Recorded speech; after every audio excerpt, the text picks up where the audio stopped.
This is Christina Everett, executive producer of podcasts at iHeartRadio. You're about to listen to an episode recorded live at PodMax. Today on Inspired Money. Like, names sell. So if we have like a comic that's been on SNL or like a Seinfeld or Jim Gaffigan or Amy Schumer, like if they commit to coming to the club and we have that to promote, we'll sell out. So like we're always trying to get big names into the club because that's the easiest way to fill seats. This is episode 136 with entrepreneur and owner of Stand Up New York, Dani Zoldan. Welcome to Inspired Money. My name is Andy Wong. I'm managing partner at Runnymede Capital Management. Each week, we bring you an interesting person to help you get inspired, shift your perspectives on money, and achieve incredible things. From making it to giving it away, Inspired Money means making a difference, creating something bigger than oneself, and maybe, just maybe, making the world a better place. Thank you for joining me. Hey, Inspired Moneymaker, welcome back. If this is your first time listening, welcome. Today we're talking to entrepreneur Dani Zoldan, who created an online music company called Eargasmic at age 19. At age 24, he started a telecommunications company. At 27, he purchased the comedy club Stand Up New York, where comedians like Chris Rock, Jerry Seinfeld, and Jon Stewart started their stand-up careers. Past performers include John Oliver, Aziz Ansari, and Amy Schumer. According to Wikipedia, the club was struggling financially when Dani and his business partner Gabe Waldma bought it. Within 10 months of taking it over, revenue had tripled. Dani's also the guy who convinced author and podcaster James Altucher to go on stage and do stand-up comedy consistently. Today, James is a co-owner at Stand Up New York and one of Dani's business partners. This episode is shorter than usual because Dani had to get back to New York City, but we captured what we could in a brief interview. I hope that you'll like it. In this episode, you'll learn insights into running a comedy club, how to grow a business, and in this case, it's how Dani builds other businesses around the comedy club, the value of making connections with people and growing your network. Now let's get inspired with Dani Zoldan.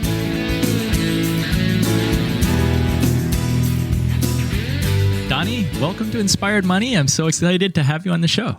I'm excited to be here. Thanks for having me. Let's jump right in. What's your earliest childhood memory of money? I think it was probably looking for change in the couch of my living room so I could use it to go to the Hallmark store. Do you remember Hallmark? Hallmark stores? Like they still have Hallmark stores. Do they? Yeah. Wow. My wife takes my kids to Hallmark right after the holidays because you can buy ornaments and holiday decorations for half price. I haven't seen one of those stores in a long time, but yeah, finding change in my couch and taking that money to Hallmark because they had 2 video games back there, NBA Jam and Mortal Kombat. So I used to spend my money. Well, it wasn't my money. It was whoever dropped it out of their pockets in the couch and playing video games. Yep. Ryu, right? Oh, was that your guy? Street Fighter? It wasn't Ryu. It was the dude who threw something like Frozen. Remember? No? Sub-Zero. Maybe. I think that was it. For Mortal Kombat. Mortal Kombat. Yeah. So, I mean, does that count as my first childhood memory? What do other people say? There's no wrong answer here. Yeah. This is your childhood we're talking about. That was it. And just spending any money that I had on like CDs or sneakers. Yeah. I think I'm still like that. Look at these new James Worthy sneakers, purple and gold. It's my Kobe tribute. Nice. You don't have video, so people can't see. But I know. It's purple and gold sneakers. Yeah, I didn't know if it was Kobe or Prince. Yeah, I say Kobe. You're quite the entrepreneur.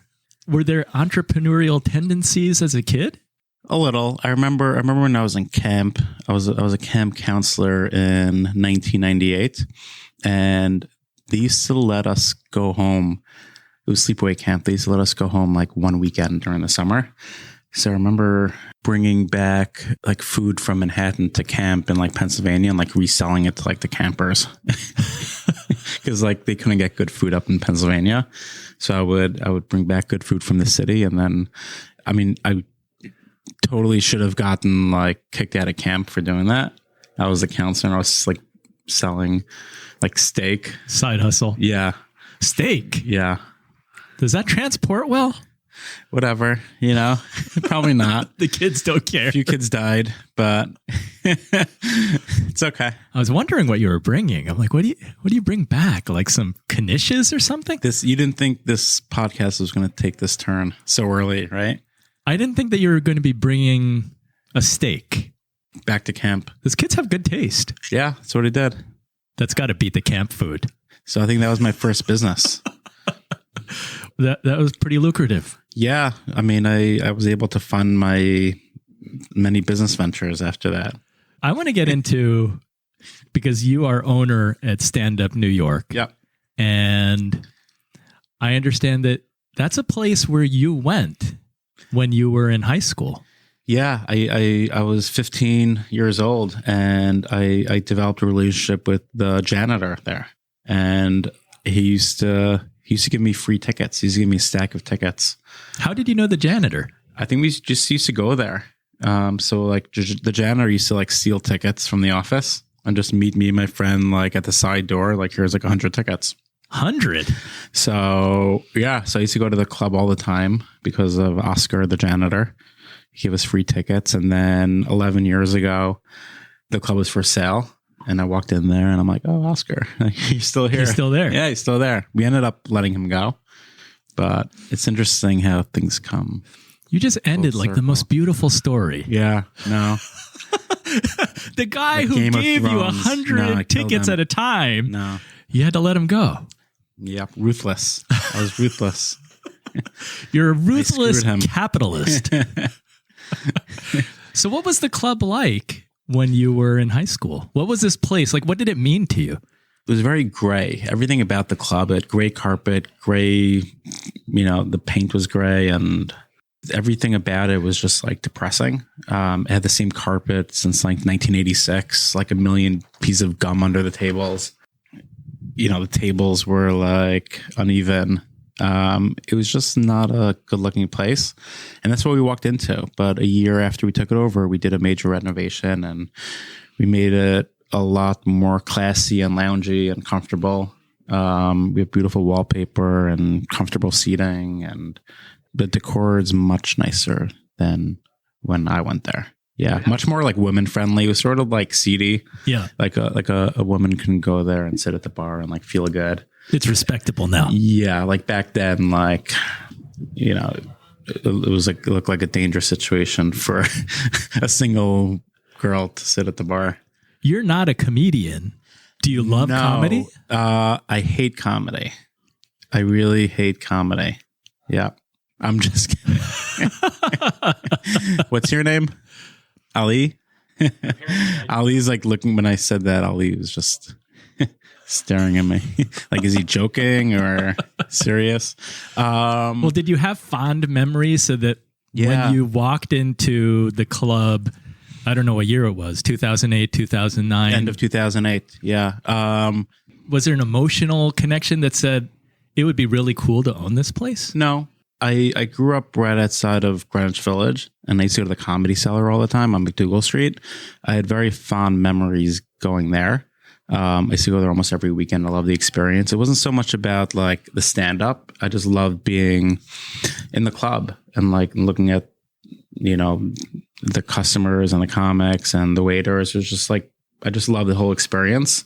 So I think that's what I enjoy most about this club. It's not just strictly the stand-up. It's the whole experience, the whole vibe of being around the talent and customers. And it's just a fun place to be. When you were a kid, were you hosting parties at your house?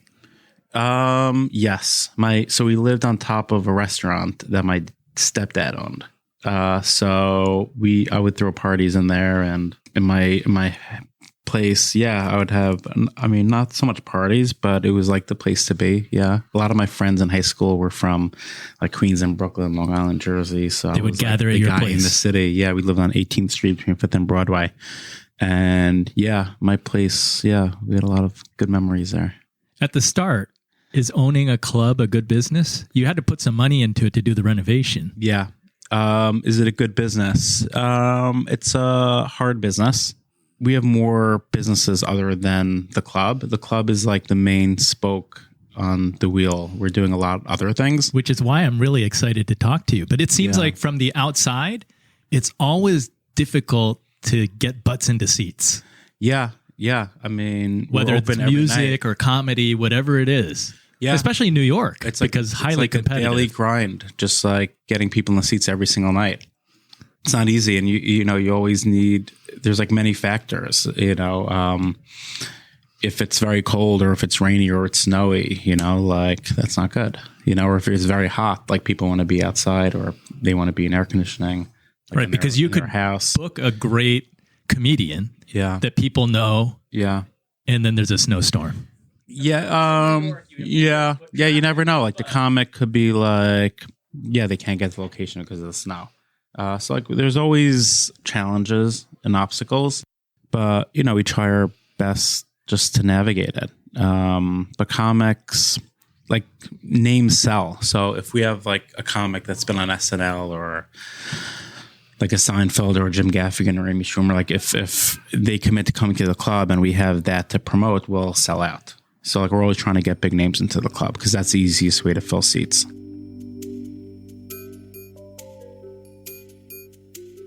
Coming up, what the club looks like, launching multiple businesses around the club, creating premium experiences, all that and more right after this short break.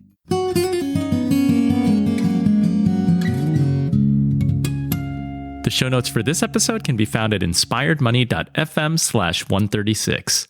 If you're listening in your car, wherever you are, check the show notes if you want to learn more about Dani, links to his various businesses, and other things mentioned in this episode. It's time for the Runnymede Money Tip of the Week. Last week, I listened to a live stream by Don Miller at StoryBrand entitled Pivot Your Message During a Crisis. This live stream was for business owners, and while this topic really is focused for business owners, I think that there are lessons for everyone. For more information, you can go to storybrand.com. Now, we are in a crisis, so I wanted to share 4 things from Pivot Your Message During a Crisis that I think might help you. Don says that you can craft these specific 4 plans. Number 1 is a cash flow plan. We need to take care of costs. So try to figure out how much money you need to make every day. If we make less than this specific number, we're going to go into cash reserves. If we hit 0, we're going to need to make cuts. So brainstorm ideas, be creative. See what kinds of things might be able to help your cash flow and determine how much money you need to make each day. Number 2 is a business plan. And this is not the type of business plan that you would create when starting a company. This is your strategy to make money over the next 90 days. Try to map out product releases with dates and projected revenue goals. Right now, you may be trying to come up with things that are going to carry you through June. And by spring or summer, at some point, hopefully the economy is coming back a little bit. If you're a restaurant, you're probably pivoting to delivery and takeout. Maybe you could repackage some of your product offerings. So for example, you could create a special meal for a family of 4, or limit your menu to just a few specific items because 1, that's easier to execute, and 2, you can increase your profitability. If you're a product company, maybe you're discounting products now that you can ship later. And many of us are working remotely right now. If you're able to work and you're remote, try to assign each team member a specific focus because communicating specific tasks to do while working at home really helps. Number 3 is a messaging plan. What are you going to be saying during this time period? Try to come up with specific sound bites and change the messaging on your website. Now, if you have a business, you're really thinking about 2 types of messaging. One is during this coronavirus quarantine, what are the problems that you can help solve for people sitting at home during the quarantine? This is a great time for webinars or email. So maybe you want to think about a sales funnel and email campaign. The second type of phrasing is really for climbing out of a recession.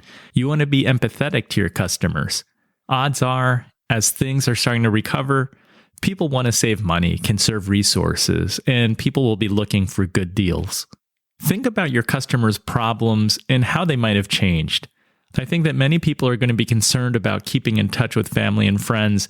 And as we come out of social distancing and start seeing people, you're going to want to start small. You're going to want to start at the local level. Most of us are not going to go to a stadium concert or a Major League Baseball game. We are going to start going to our kids' Little League game. Think local, think about community.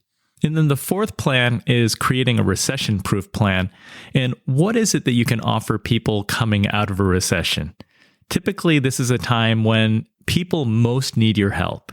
Maybe you can come up with a product or service to help people climb out and give them tools during this period. How can you help people to save more? How can you help people to make more? So whether you're running a business or I'm speaking to you as an individual, be creative. If you listen to episode 135 with Willie Mandrell, he left his corporate job to start his real estate agency coming out of the financial crisis. And he really felt like he had little to lose at that time. So use this unusual time in history to try something new, try something different, and get creative to see what might happen. That's the Runnymede Money Tip of the Week.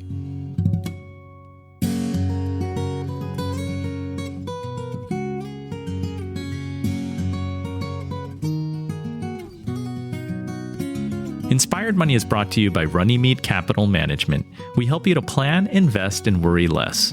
Do you have a financial question or feedback for this show? Go to inspiredmoney.fm/Andy, that's ANDY, to email me directly. I'd love to hear from you. You're listening to Inspired Money. I'm Andy Wong.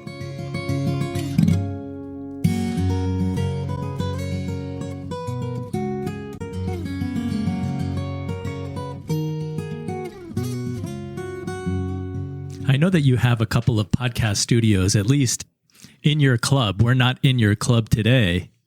What does your club look like? Can you paint that picture for us, for those of us who are listening? It's on 78th Street and Broadway on the Upper West Side of Manhattan, between Broadway and Amsterdam. So it's like 20 feet off of Broadway. You walk in, there's a bar. It's pretty small. Bar fits like 25 people, 30 people. And then that leads into the showroom where there's 120 seats. We have very pretty wallpaper. I mentioned that before. Like red wallpaper and gold wallpaper. The wallpaper that's like a little fuzzy, like in your grandmother's apartment. Oh, it's tactile. Yeah, so we have pretty wallpaper. We have nice lighting. We have hardwood floors.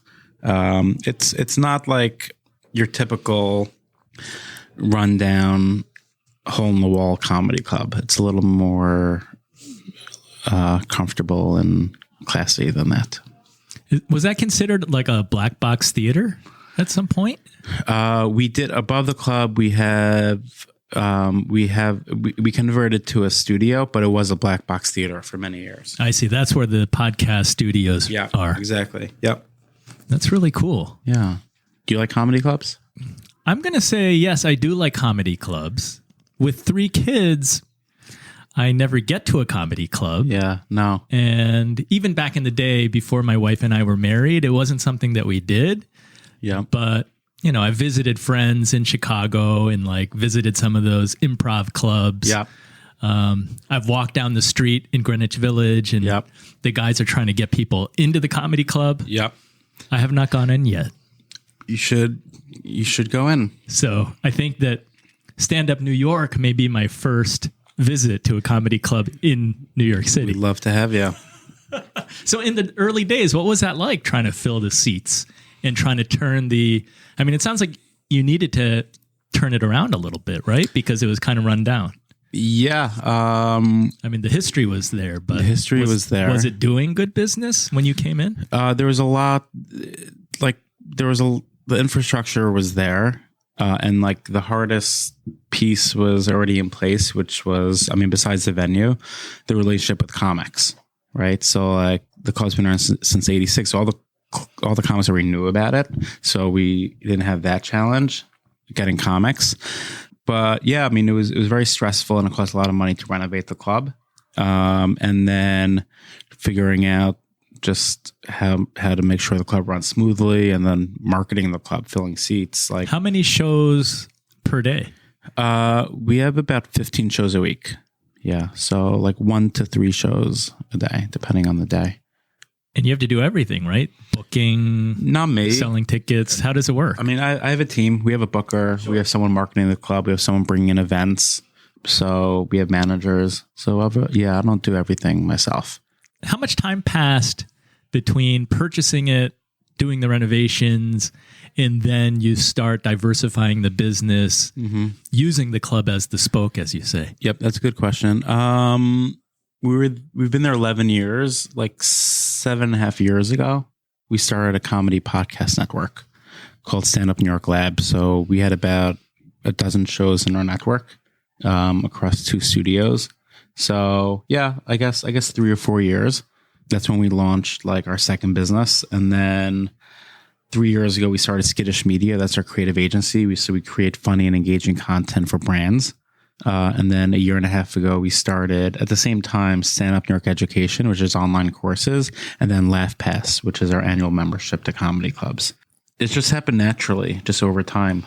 It's not like it was planned out when I took over. Like, all right, this is like the vision. Right. You didn't map out a grand plan with goals saying, no. Year 3, year 4. No. I'm going to execute these things. No. So it happened more organically. Exactly. Are you the creative mind? Because it sounds like some of those ideas do take some creativity, because you could be sitting in your office just running a comedy club, but these are some creative ideas. Like, how do you use the space differently? Yeah. I mean, a bunch of them were my ideas. I have partners on some of the businesses. So, you know, like the podcast network, it was really my partner, John, who came to me like, hey, we've got this space. You know, let's just give it to comics and let them start podcasting. This was like 7 or 8 years ago. And I endorsed it, obviously. And then Skittish, also John, you know, it was me and him that started that. Laugh Pass was me. Education was me. Yeah. Tell us about Laugh Pass, because that seems like a really novel idea. It was born out of me 2 reasons. One, I was a little tired of marketing like cover charge plus 2 drink minimum at the club. It just wasn't like fun to market that. So I just came up with the idea, like, why don't we do a subscription service, $99 a year, and you get unlimited admission plus like amazing perks, like no drink minimum, advance notice when a big name comes in. And that just gets me a lot more excited to market that. And obviously members would really enjoy that. Much more than constantly having to pay like high cover charges and 2 drink minimum. So I wanted to offer a better experience. And then a lot of people would walk over to me after they hear like Seinfeld pops in or Chris Rock or Tracy Morgan, and they're like, you gotta like text me next time and let me know. So I'm not going to text like 100 people. So we added that part as a perk for Laugh Pass. How do the numbers bear out for you? Does that become a much better business model? Because it seems like for the consumer, I would guess that it is better, because I don't want to be sold on a show to show basis and feel that I'm obligated to pay a cover charge and drinks. It's kind of nice if you're a regular customer. Yeah. I mean, I think at the end of the day, it builds a better relationship with the customer, and a more loyal relationship. Like you really feel like a VIP when you're a Laugh Pass member. You get this fancy black metal card, you know, you keep it in your wallet.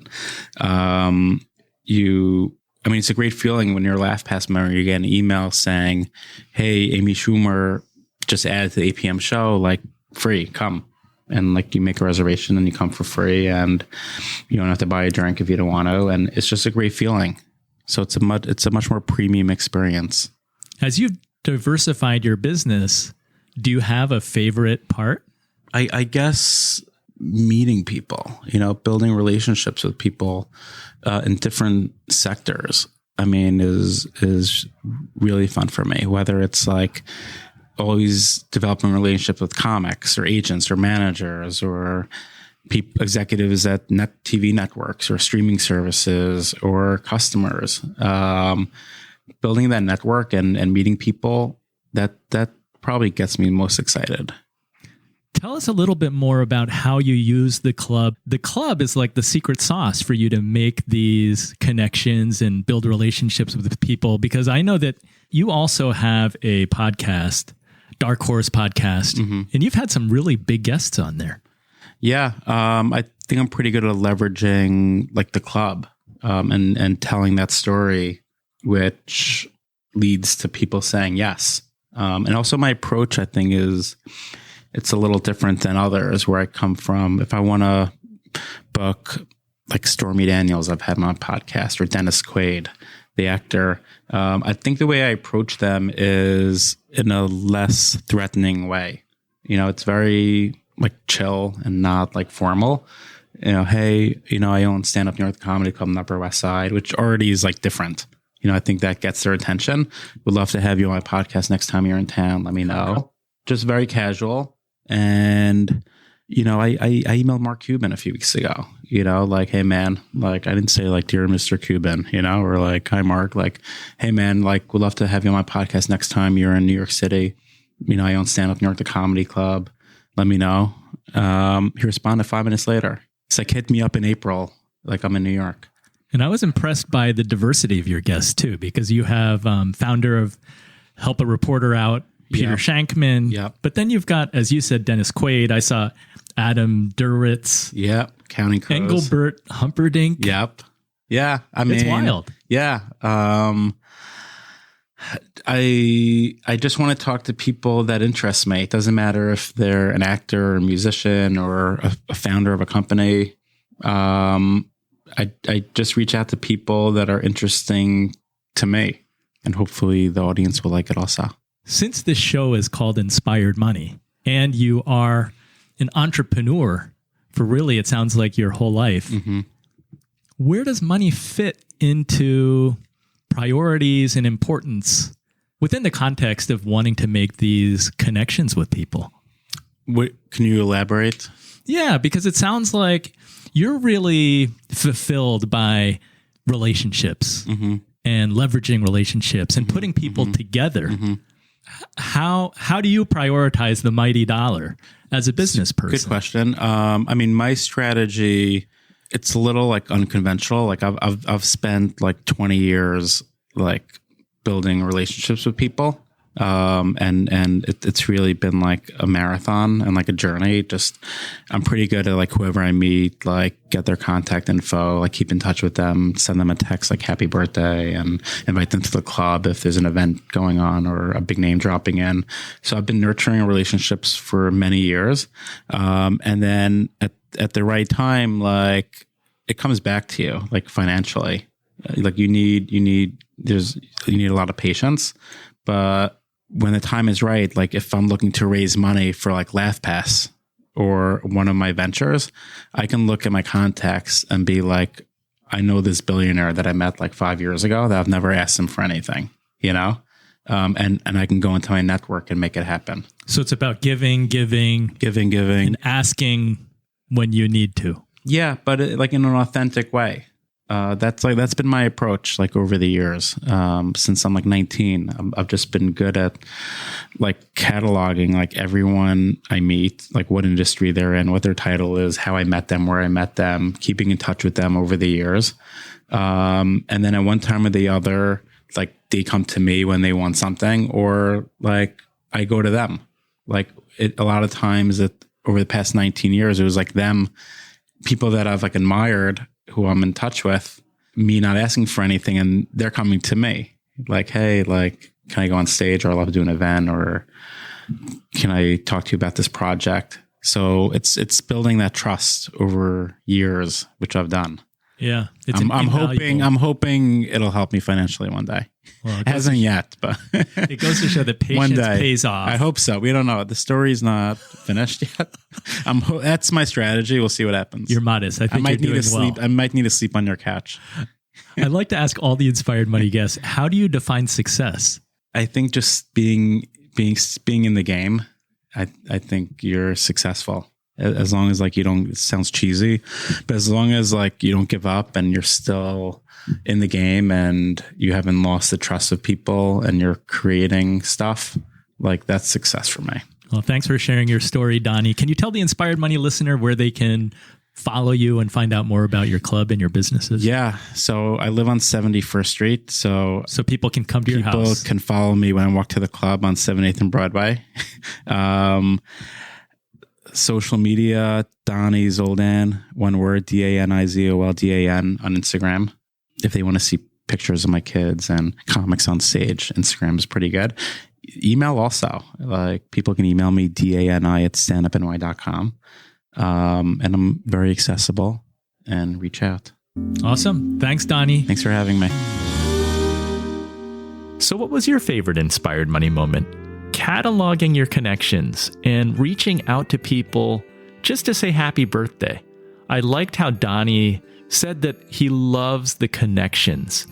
Building connections is great, but making a deliberate effort to keep them up, to cultivate them, so when you need to make an ask, you can. That is great advice. If you had a different favorite Inspired Money moment or thoughts on today's topic, message me on Instagram at inspiredmoney.fm. That's instagram.com/inspiredmoney.fm. If you want to just take a little time and make some impact, I've got a cool thing for you. If you write a review for Inspired Money or any other podcast that you listen to at podchaser.com before April 17th, Podchaser is going to donate 25 cents to Meals on Wheels America's COVID-19 Response Fund for every podcast or episode review that you write. And if you write a review for Inspired Money, the podcast, or for a specific episode, when I reply to your review, they're going to double that donation. You can write as many reviews as you'd like. So again, do this before April 17th. Write a review for Inspired Money, for an episode, or for any other podcast that you listen to and enjoy. So if you go do that, thank you in advance. Thank you for joining me today. If you have not yet subscribed, I hope that you'll do it now to ensure that you won't miss next week's episode. I look forward to seeing you then. The music you're listening to right now and all other music on today's show is by the amazing Jim Kimo West. Have an inspired week and do something that scares you, because that's where the magic happens.